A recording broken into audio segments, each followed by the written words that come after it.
Hello everyone and welcome to the Good Old Gamer. So I get it, I finally get it. I was talking with Ivan over from Frame Chasers last night, and we were talking about CPUs and X3D and all of that, and he put it in a way to where the X3D does make a lot of sense. In my testing, I figured out that it wasn't the fastest and it was quite expensive, which meant that it's not a product for me, and ultimately that is what's going on here. A lot of people are very upset because I don't personally like the product, but it's a product that was never geared towards somebody like myself, and therefore I do not recommend it. However, I now understand exactly why many of you guys are very excited about these 3D Vcache products, because you're not me. And ultimately it comes down to there are two camps. There are people that time is more valuable to them than money, and then there are people where money is more valuable than time. And that's where the divide comes in, because we can't agree on what value is. Some people value time more than money, and then some people value money more than time. That's the camp that I fall in. So that's how we're gonna look at this. We're going to revisit the 5800 X3D numbers that I had, and we're going to look at it objectively, taking a look at each thing from that particular lens. So alrighty guys, let's go ahead and jump in. All right, so I'm pulling up my 12 game average here. Now this is under CPU bound scenarios. So this is the goal of this test, was to see what was the fastest CPU at every single price point. To do that, you need to eliminate memory bandwidth limitations, memory latency limitations, GPU limitations as much as possible. Now, a lot of people don't like that because they just want to see real world numbers. However, the internet's full of those. There's not a lot of data like this out there for the people that want to know objectively what's the fastest at the price point. So that's why I did the testing the way that I did. So we can take a look here. We have the 5800 X3D up here, and we're going to focus a lot on the stock numbers because for the people where time is more valuable to them than money, this is the number that is going to be the most important to them. Now, for people that money is more valuable to them than time, they're more likely willing to spend some time tuning and getting the maximum value out of their stuff. So they'll look at the overclock numbers. So I'm really happy that I decided to put both these numbers here because technically this will satisfy pretty much everybody. So if we take a look at the 12 game average, the 5800 X3D at stock comes in at 150 FPS. This wins. It is the fastest right out of the box with just stock standard cheapo RAM.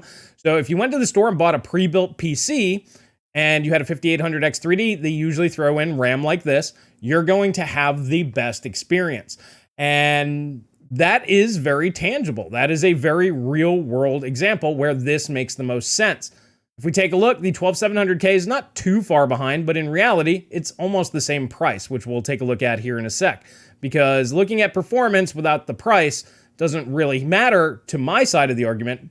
But for the other people, they don't really care about the money, it's about the time. So for anybody just looking to get the most performance, the fastest and easiest way possible, yes, that's where the 5800 X3D really comes in. Now I'm gonna focus in mostly on the 12600K versus the 5800 X3D because that's where my stance is. I would recommend this over this every day of the week. But taking a look, we have an 11% advantage right out of the box for the 5800 X3D. That is tangible, noticeable, and measurable. So that is a real uplift. Now, if you tune and overclock your systems, so if you go ahead and tune the RAM on the X3D, you do get a little extra performance there. It comes out to be about 4%. And then you get a big uplift. I think it was 23 point something percent. I did it in the previous video, but it's a huge uplift on the 12600K. And then this one is technically faster.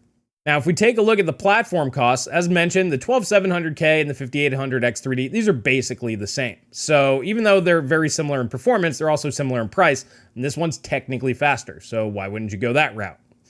Now, the reason why I want to look at the 12600K is because the platform cost comes in significantly cheaper. It's $100 less. And if you tune and overclock the system, it is technically faster.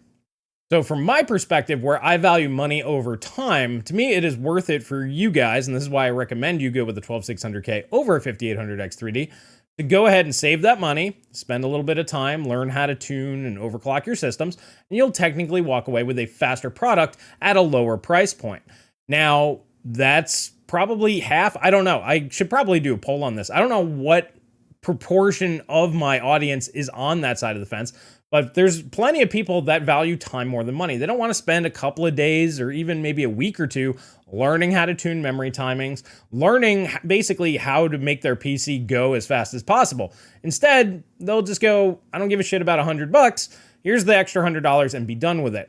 Now, what Ivan said to me that really kind of got my noggin jogging last night and basically put things in perspective is we were talking about the differences in performance, and I was like, well, in some games, the X3D just doesn't perform that great. You know, the performance falls off. Basically, Vcache does nothing. And he pretty much just pointed out and said, well, the performance is good enough. Those people aren't going to care. And that's really where it clicked. It's like in the titles where the CPU is really going to matter, the X3D is going to do well. Now, there's an exception to that, and I'll go over that here in a minute, but I was just like, wow, yeah, for the people that want to play AAA, you know, high-end titles that are going to need the CPU grunt, the 3D Vcache is just a sweet, simple option for them. Yes, it might cost a little bit more, but it saves them a lot of time. I go from the other perspective. If it's going to save me $100, but cost me, let's say, 5 hours to tune a system, that comes out to about $20 an hour. And plus, you know, I can do that while I'm doing other things. So, like, I don't have to completely use all that, 5 hours or so just on the system. So for me, it's worth saving the $100. But there are people out there, $100 ain't a big deal. For me, it's not really that big of a deal. It's just, I can do it while multitasking, basically. So it's not too big of an issue for me. But once again, that's me. I already know how to do this stuff. I've been tuning and overclocking systems for 20 plus years, because way back when, you had to overclock any system you had because, well, games needed more than what the hardware could actually deliver. So yeah, I came from an era where everybody tuned and overclocked because you had to. Like when the original Crysis came out, if you weren't running an overclocked system, you were getting sub 20 FPS. So everybody was tuning and overclocking, and that kept going for a very, very long time. So even though I hadn't done it for a while, getting back in wasn't that hard. But that's me. Now, a lot of you newer gamers out there probably, Haswell, definitely Skylake or newer. So when was that, 2016? So if you got into PC gaming around that time frame in the mid 2010s on up, you've never really needed to experience that because the hardware was always available to do what you wanted straight out of the box. You just buy the thing, you slap it in, and boom, you're up and running gaming. You never really had to worry about it. So for you guys, if you are in the camp where it's like, yeah, I could spring the extra $100 and not deal with this, it totally makes sense to do that. So I wanted to make this video to kind of clarify neither side here is wrong. Technically, yes, Alder Lake is faster. This is going to upset some people out there, but that's true under the circumstance that you can tune and overclock your system. So there is like that asterisk next to it. X3D is faster out of the box and more expensive. So if time's more valuable to you, that is definitely going to be the way to go. And then with Zen 4 3D coming out, it's probably going to resolve a lot of these issues that I'm going to be bringing up here in this video that I have with the X3D. So the Zen 4 3D might actually be the CPU that I would recommend to almost every gamer out there. We'll have to wait and see how that comes out. But I do want to show you the one big caveat to this. All right, so RPCS3 is the only example that I can point to where I would not recommend the 5800 X3D. Even if time is way more valuable to you, the performance level is just simply too low at this point in time for you. So if we take a look here, we have the stock 5800 X3D coming in at 93 FPS average, which doesn't really matter. It's the 51 on the 1% low that's a little rough. Now, the scene that I played this in, I'll show you some footage. I'll capture some footage of the scene. It's super CPU demanding. It's a big battle. There's a lot of stuff going on, and it just hammers CPUs. And honestly, dropping down to effectively what Zen 3 was offering you in terms of performance, it just is not fluid enough for me. For me, I like that nice 60 FPS on the floor and then going higher from there. I just don't like games going too far under 60 FPS. Now, to be fair, if you're using a variable refresh rate monitor, this would still do fine. It would do well enough. So in that instance, once again, like I have to take myself out of this equation. It might bother me, but for you, it might actually be perfectly okay. However, if we take a look at the stock 12600K, that one does achieve the 60 FPS. Now, this is without AVX 512. I couldn't get AVX 512 working on my system. Now, that'll net you approximately, from what I've seen online, an additional 20% extra performance. So if you get a 12600K with AVX 512, this will be much, much higher and probably much closer to the overclock number. But focusing just on the stock number, no AVX 512, you get 105 average and 60 on the 1% low. And then if you tune and overclock that, that goes up to 118 and 73, basically tying the 12700K. The extra cores and cache don't make that big of a difference here. So this particular program, which is very popular, is going to greatly benefit from Alder Lake over the 5800X3D. You will get a superior experience here. Now, that is the most glaring example of this. That's definitely the best win for the Alder Lake CPUs over the 5800X3D. Now, once again, it comes down to, is the 51 FPS on that 1% low acceptable to you? Maybe, but if somebody came to me and they're like, yes, I play all the latest emulators, RPCS3, Xenia, Yuzu, that sort of stuff, I would definitely recommend Alder Lake for those guys, because even out of the box, it's likely going to be faster. Now, if they're like, yeah, I'll tinker with it occasionally, or it's not an issue, basically they just don't really use it that much, I'd be like, don't worry about it. It'd be just fine, get the X3D. You can still recommend it for, light use cases, especially with VRR in there. But if that's a big deal for you, right now, really, the X3D is just not the best option. Even if you are in the camp of, I just want to buy the thing and throw it in and be done, you're still going to be better off going with something like a 12600K or a 12700K. Now, here's the flip side. AMD is going to rectify a lot of this here in the not too distant future. Zen 4 3D will go ahead and basically get all the advantages of Zen 4. So in RPCS 3, once we see Zen 4 numbers in that, effectively I would assume the 3D will be basically the same. Maybe a little faster, like we saw between Zen and Zen 3D. Little faster, not a big deal. And the main reason why I can speak to that is RPCS 3 loves frequency, clock speeds, and we know Zen 4 is going to be very fast. And it's also going to support AVX 512, which, as I mentioned, will get about another 20% performance boost. So more than likely, Zen 4 will have no problem hitting that 60 FPS minimum threshold that I'm a big fan of, likely matching, possibly even exceeding Alder Lake. Now, if Raptor Lake fixes the AVX 512, maybe that'll be a little bit faster. But now we're getting into territories of who cares. Most people want these older games, especially games that are designed to run at 30 FPS, running at a nice smooth 60 is going to be just fine for them. And personally, I think we're still a ways out from high refresh gaming in something like RPCS 3, where you have 120 FPS on the 1% lows. We need something substantially more powerful than what we have now. But we're heading there, and it probably won't take too terribly long. But in reality, how many people want that experience? I know most people would be good with the 60 FPS experience, and that's basically coming back to what Ivan and I were talking about, and when this really dawned on me. The good enough experience is what the average person wants. So you and I might be arguing over who's the fastest. You can be in the comment section going, X3D's the fastest. Whatever, it doesn't really matter that much, because most people just want the thing that will do the job. And both of them do the job for two different sets of people. So if you sit in the camp where you just don't want to go ahead and learn how to tune your system, you just want to buy the thing, you're okay with spending extra money, the way to look at it is you're almost paying AMD to tune your system for you instead of somebody else. So that's basically what the X3D is. So you get a very good experience for more money, or you can go ahead and save money, but then you have to put in the work. And honestly, I think that there's plenty of room for both of these groups to coexist. Everybody's got their own particular goals and what they're trying to achieve. And I think we all just kind of need to take a step back and try to look at it from other perspectives. And to me, like I said, my channel is value oriented on going ahead and saving the maximum amount of money. So most performance for the least amount of money. That's my target goal. That is the goal of the channel, for me to show you guys, okay, this is how you save the most amount of money, which means by default, I'm always going to recommend that you tune and overclock your stuff, because that will save you the most amount of money.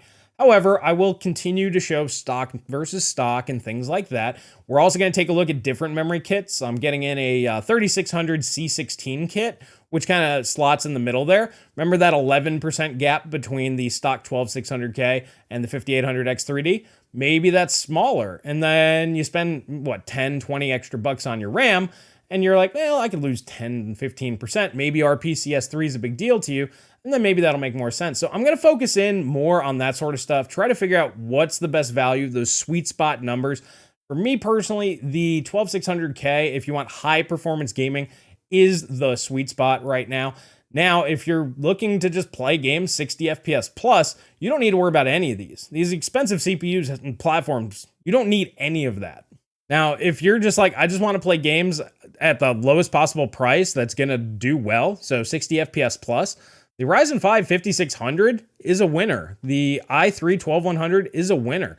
These guys are offering high refresh rate gaming to you guys at very, very affordable price points. If we take a look at the platform costs, they're almost the same here. So if you just use the cheap RAM, you got 280 versus 305, it's $25. I would recommend the 12100 over a 5600 if every dollar mattered. But if you already have an AM4 board, well, this would obviously be the correct way to go for you because you don't have to buy all of this. And then if you want to tune and overclock, you can do so. The 5600 actually has more performance in it than the i3 12100 because this is a locked CPU. But out of the box, the 12100 is faster in games. So it just depends. Both of these are virtually tied. You'll get similar levels of performance for the same amount of money. And as you saw on 1% lows, you're still going to get high refresh rate gaming. So for most of you guys out there, that's probably where you would want to buy if you want to get something that's just going to do the job at the absolute lowest price. So if you're looking for the best value, that's it. Now, if you're looking at the super high performance tier stuff, you want that extra high frame rate. Maybe you're shooting for esports stuff, 240 FPS, that sort of thing. Well, the 12600K, in my opinion, is the overall best value if you're willing to put in the effort. And then the 5800X3D makes sense if you don't want to deal with all of that and you're okay with spending a little bit more money. Alrighty guys, that's the lens that I'm going to be looking at this from. I am very excited to see how Zen 4 corrects things for things like RPCS 3, because if the X3D version of Zen 4 comes out, let's say shoots right past, Raptor Lake, because the Vcache does help a lot. If you look at the numbers between Zen 3 versus the X3D, there's a big gap there in most titles. So if we see that again, let's say Zen 4, I believe it'll be close to Alder Lake, maybe a little 5% faster, 5% slower, give or take. That's my guess. We'll find out in a couple of days. Actually, we'll find out tomorrow live on the Techonomics podcast. You can actually join me as we figure out what these things are going to be, what they're going to cost. Make sure you subscribe to the Techonomics podcast by clicking the link down below. We will be live streaming the AMD event on Monday out of them. Alrighty guys, I hope this kind of clarifies everything. This is going to be kind of the perspective moving forward. I'm going to make sure that I address both sides of this. So this way, nobody's left out. Want to be more inclusive on the channel. Everybody's side has a thing. The only perspective that has no place here is the fanboyism. For me, I'm going to still focus primarily on the value and saving the maximum amount of money, but we will take into account people that just want the thing to do the thing at the least amount of effort, I guess is the way to put it, as that does have value for a lot of people out there. And don't forget to subscribe to the Techonomics podcast. Paul and I will be going live tomorrow. We may have some guests on while I'm recording this, still early, so I'm not sure if that's going to happen or who will be on there, but make sure you go ahead and join us tomorrow. We will see what AMD is bringing out, what the prices will be, what sort of performance level is actually going to be coming out of these things, and it'd be really nice if they did an RPCS 3 test for me, because then I could be like, oh, cool, now I got the information I want. But I have a feeling I'm going to have to go out and buy one. But anyways, I'd love to chat with you guys about that. So go ahead and do so. If you haven't subscribed to this channel, please go ahead and do so. We're going to be taking a look at new memory. I do have some more custom builds coming through, and we will be taking a look at those, taking the use case that they want. I'll show you guys the parts that we're putting in.